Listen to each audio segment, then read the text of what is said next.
went home. So at last my father said, but Nanny, why do you... No, he would always say this one thing by which I knew that he was displeased. And I never wanted to displease my father, so I would immediately listen to him. Whereas my mother had to do a lot more in order to... So he said, Nanny, may God do you good. May God be good to you. Why do you pester Mother? I'm not pestering Mother. All I want is an accordion curve. But he said, what is wrong with this? This, don't you see, this is just plain. And all the girls will see that And then he said something which stayed with me always. He said, you know, you tell them. What is. Meaning this is it. What is. If you like it, fine. If you don't like it, fine. And so then, when my beloved father, said it in the new life, you know, that you should be untouched by praise or slander, indifferent to both, you know. And I said, yeah, Father said that now. And that's Kurt's story again. You know? It's the same both ways. If they like it, fine. If they don't like it,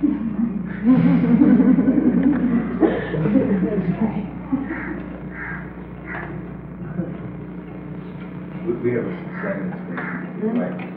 saying that's been going around the black community similar to that the last, I guess, 10 years or so. What it is what it is. Thank you. Did your dad call you Manny? Your dad call you Manny? Yeah, and Elizabeth, man. And Elizabeth always said, Manny dear, you know. And I said, but you're the only one who called me like my father did. Why did she? I don't know. You see, because my name is not Nani. I'm named after a Persian princess called Manija. And my parents were reading from the Shahnameh, which is the history of Persia, in Persian. And my father taught my mother Persian. My mother only knew the dialect, the Dari. But my father taught her, and they would read in the evening and from the history of Persia, which is known as the Shahnameh. And she was pregnant with me. And they were reading about the Princess Marija when she had to rush to the hospital. But that was because I was also born on a new moon day. And so our neighbors, which were a Parsi family, very lovely family, she said, you must name her Chandan. Chand is the moon. And Chandan is a name, an old-fashioned name like Victoria or things like that. And my mother would have none. She was very old-fashioned. So then, my father said, you know, we were reading of Manija, we will name her Manija. So that's how I came to know. So it's not money, that's the Indian, there is an Indian name, which is Mani, that's what that's called. So my father was always called a man. He had an accent, a little accent. My mother moved. Where did the name Merwan come from? Where did the name Merwan come from? Merwan? It was written 700 years ago. I strongly feel that, and that was very exciting and thrilling sometimes. I can see all these props that you see in this Advent were prepared, placed, arranged long ago in its last Advent. You know, this tree is planted here, which will grow to this side, under which Babajan will come from Balochistan and sit under it, awaiting my arrival. Because Baba had said, you know, she came all the way down into India and to Pune and under the tree, waiting for me. And that's how he would say about Father. Baba always had a soft spot for Father. Very special friends with Baba in the house. So that is why when Mother wanted Baba to do something, when I wanted her son to agree to something, or to tell the others to do something, because undoubtedly he was the head of the house right from the start. From her letters, how I see. So she said, Mero, she said, your father will be very happy if this is done, or your father was disappointed this was not done. And I know darn well it's she who was disappointed.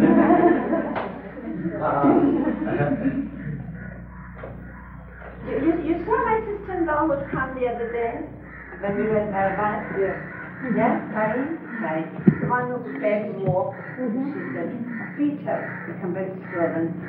And she adores Baba. She always had Baba and Mera.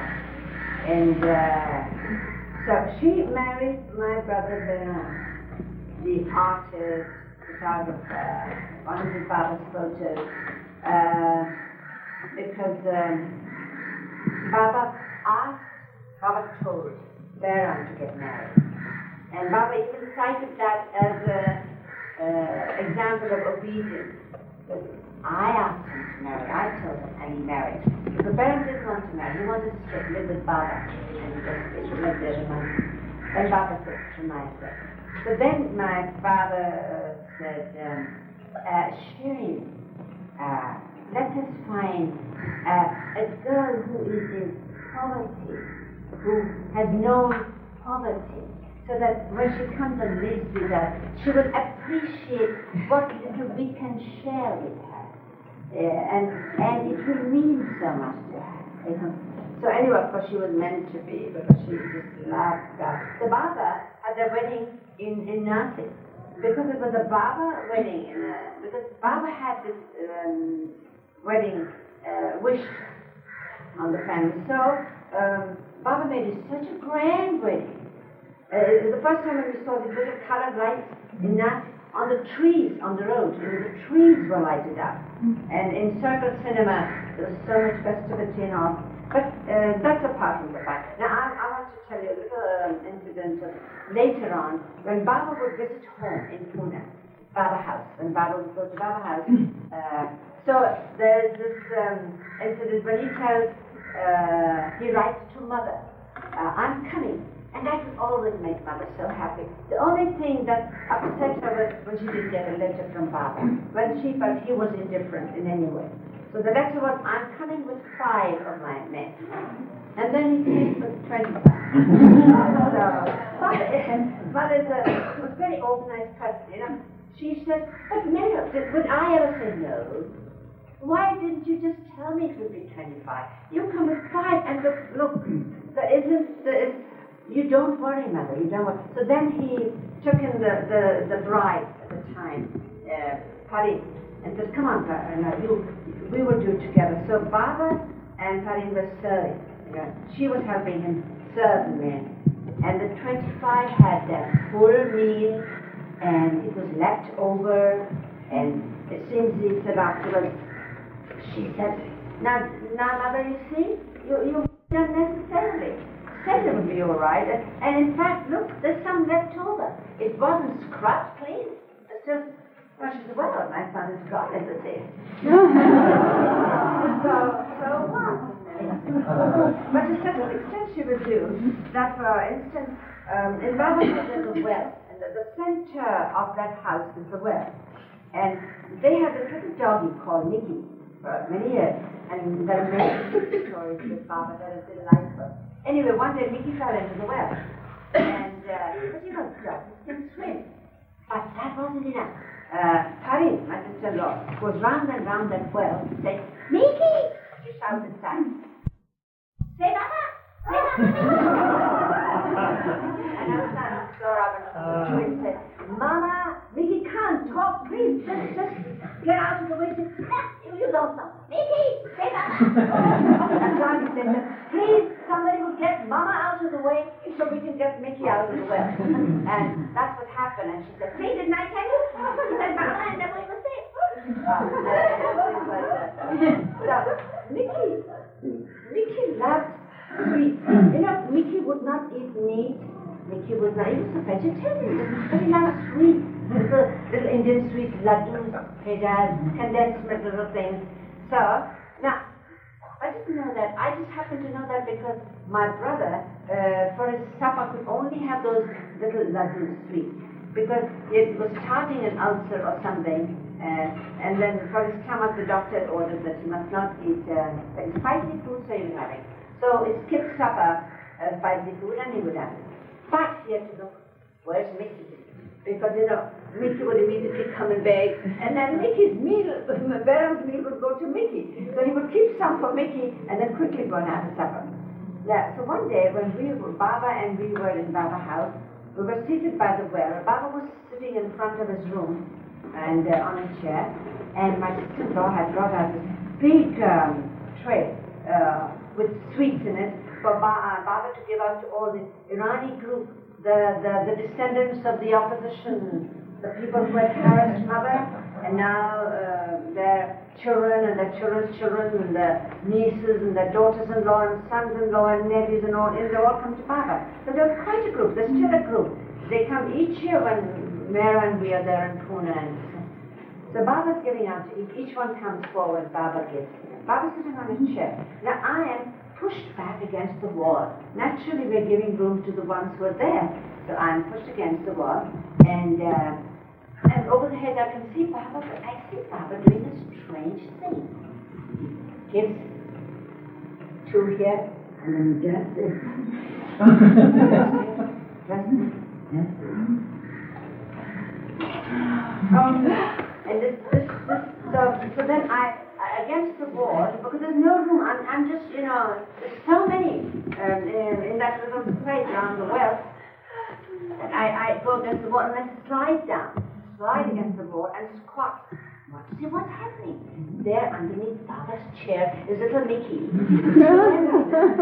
I think something only between Mickey and Baba throwing these these little condensed milk sweets to him, little balls. And Mickey catching them mid-air. While I'm down there, I count 9. No! And I say, oh, so Mickey. And the last thing, when Mickey died, he died with his head on the threshold of Baba's room. He was very old.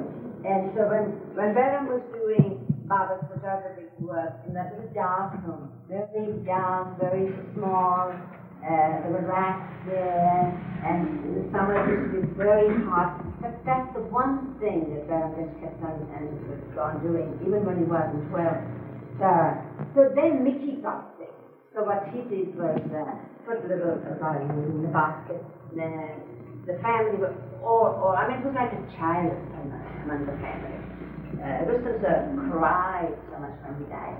So anyway, they put her on the right, so Mickey would help himself out when he wanted to do something. So once Beram saw him just go out, kept an eye on his, Mickey's gone out, he'll come back. And then, no Mickey, so he came out and said, Mickey had crawled up the steps to Baba's room, put his head on the threshold of Baba's room, and died. So there are all kinds of lovers, you see. Didn't Jesus say that if you don't worship me, even the stones will cry out? That's very awesome.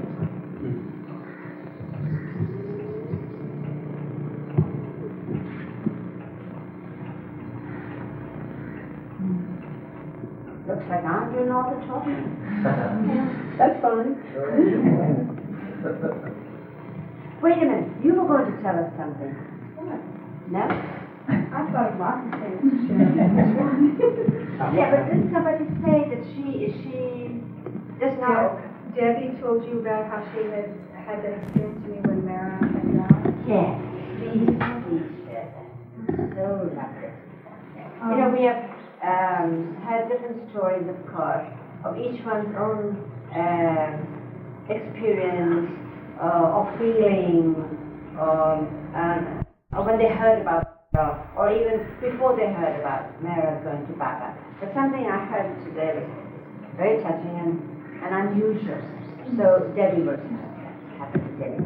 Well, I heard that Mary was sick on Thursday the 18th of May, and I left town the 19th of May, and I was at a little house in the woods in the mountains of Georgia, and I went to bed at midnight, and I woke up maybe 1 or 2 o'clock. It wasn't very long, I wasn't asleep very long, but I just woke up just like that, just woke up, and I heard the arches in the sun. Amazing. That's like the women were in the room with me, especially Ronnie's voice, I heard. And I was just enjoying it. And then I said, oh, this means something. It must be that Mara has Baba. And at that moment, I got such a pain in my chest that I screamed. I couldn't help it, I just screamed. And then I felt nothing but happiness, just so much happiness. And it was as though I could see in my mind's eye Mara was flying to Baba, and Baba was waving like this, and she was flying up with this. And when they met, there was an explosion of gold light, just dust, like particles of dust, falling everywhere, all over the world. And I thought to myself that now, any of us who have tried to love someone or something, any attempt at union, any attempt at loving, we can do it now. There's something that has been holding us back has been released. And it was just amazing. And there's a tension. I felt the tension that must have been there. This longing for each other must have helped the world so much. Just like pulling up this enormous weight, like it was a sling, and it was just being pulled and pulled and pulled. And then the next day, I did Arti. I called home, and as soon as I woke up in the morning, and my friend Jen said, "You're right, yes, it's gone." And then I did Arti that night. She told me that the center was going to have a special program. And I have a fear of singing. I don't know why. I'm afraid to sing out my voice. But then I thought, why are you so afraid? You know, it's your ego. You're afraid of people not liking your voice. But in India, you know, everyone sang. There always wanted people to sing and to express, and Baba always did. And I thought, well, why? Why? Because not everyone is a good singer. You know, I don't think I'm a good singer. And why should I impose myself on other people? But no, here's what I felt. That Mara was teaching us how to love Baba through expression, that the world has not been expressing love from God, and that Mara is pulling it out of all of us, pulling it and pulling it and pulling it, because it's like a pump. You have to pour water in, and then you get water out. And Mara was like showing us how to love Baba and coaxing us to come forward with any scrap of love that we might have. And that she taught us so much. And that's what we probably will keep realizing as the years go by, how much she gave to us. And when I came here, I went to Baba's room, and I bowed down, and I couldn't feel myself. I could only feel her. I could only see Mara, and where she was in me. And that when I found her, I said how Mara was bowed down. And I don't know how it could be. Maybe somehow Baba has released that devotion, you know, that, you know what I mean?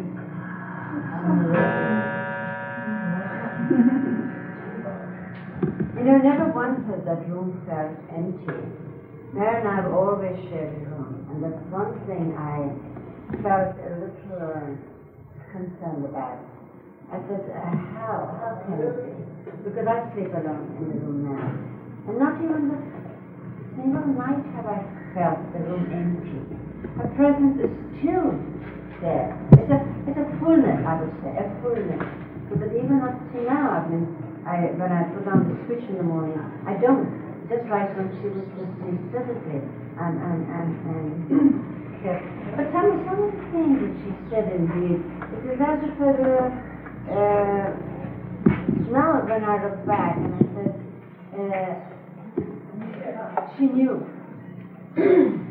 Maybe consciously, maybe not.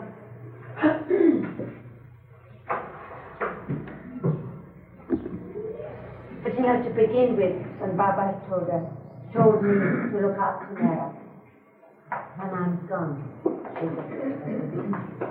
A lot of times, the first time when I refused in something ever in my life, and I said, he said, will you look after her when I'm gone? And I said, no. I said, how can you ask me? How can you ask me to do a thing like that? How can you not be with us and we still go on there? How can that be? I never thought of it. I thought we'd all go together, you know.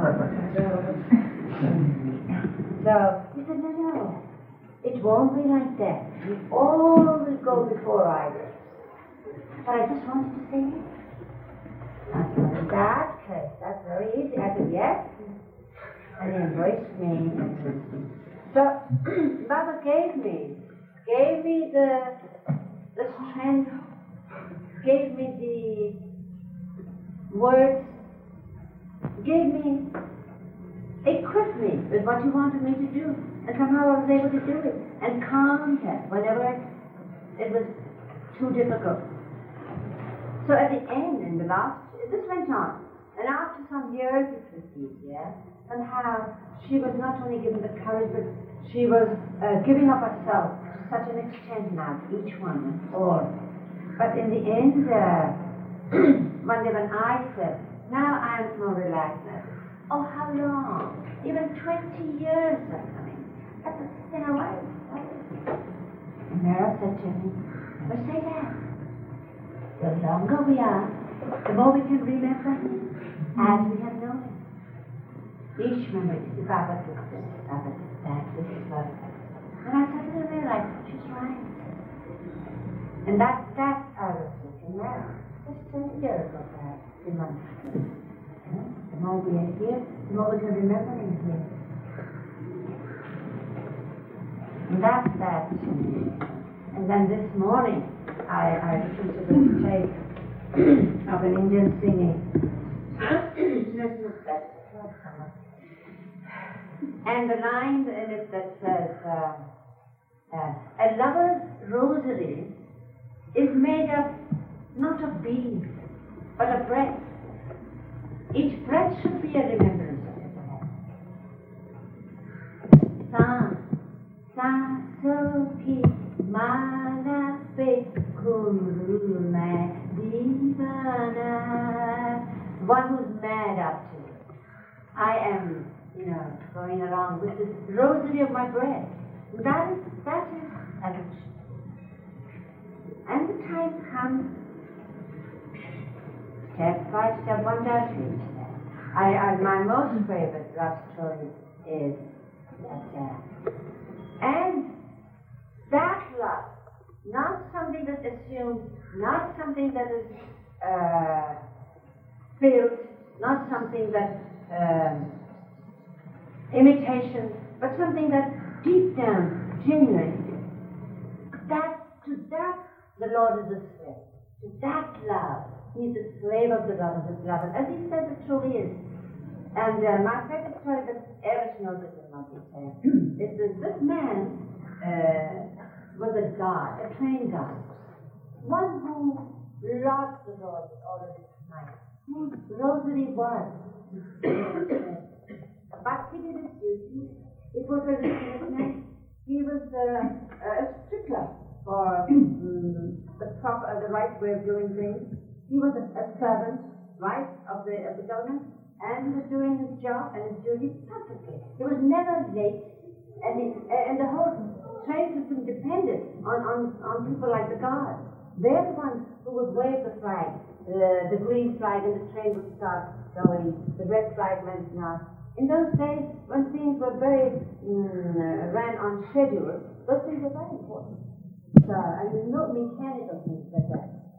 So each morning he would have his time with his Lord, his personal company of the Lord, presence of the Lord.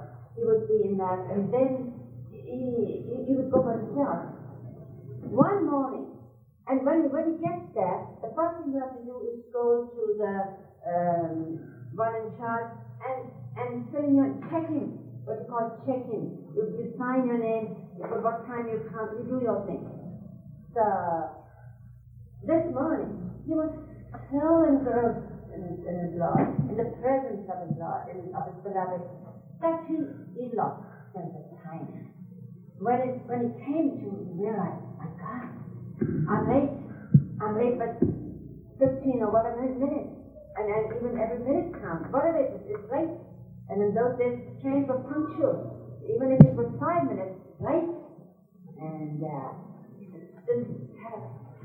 You know, because life depends on me, and I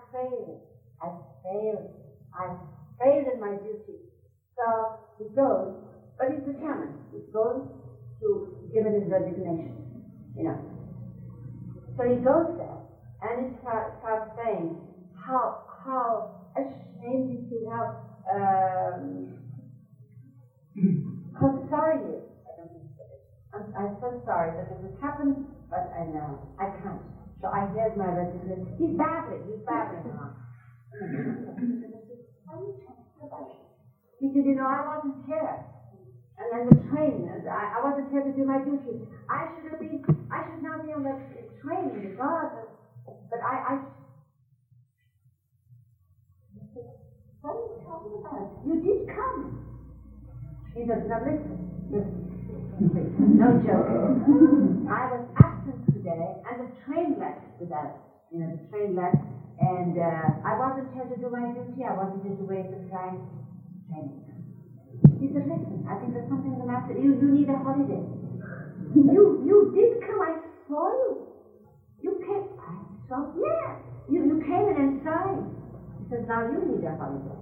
I did not come. I should know I didn't come. All right. So he opens the register book and finds there his signature had been. And it was he himself had appeared. He said, you appeared and signed. That was enough. He says, Lord, you were my servant. You came, and this is when I forgot, you took my place. Remembered folding and signed. You did my work. You did my job because I was with you. From that was the turning point. He not only resigned, he left home, he left the world, became a monk. I think there's a very lovely story following it. And that Eric knows at the time. You met that? Yes. As a matter of fact, they went with Baba to find this monk who was named Krishna. Because all he kept saying was Krishna. He went in search of Krishna. From that day he left home and simply calling out Krishna's name. And he would write Krishna everywhere he went, but he was so restless he'd never stay in these places for very long. So Eric says finally they went days here, they'd have to go here or there, and Baba finally said, all right, no, one more day we'll try and find him. So they were walking along, and apparently somewhere on the road, they started hearing the sound of him calling Krishna, Krishna. And Eric said it was just such an incredible sight, because when he saw Baba, and Baba saw him, he just ran to Baba, and Baba put out his arms, and the love was so strong that they went tumbling on the ground. They cut off his head, and the coffin was rolling over us. Yeah, in this huge embrace. Baba is Krishna. How he knew?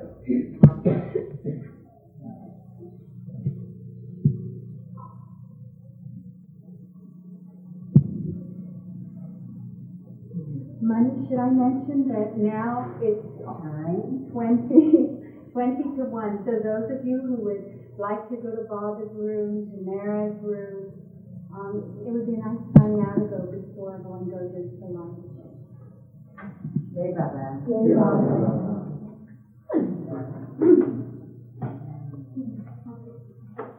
Thank you.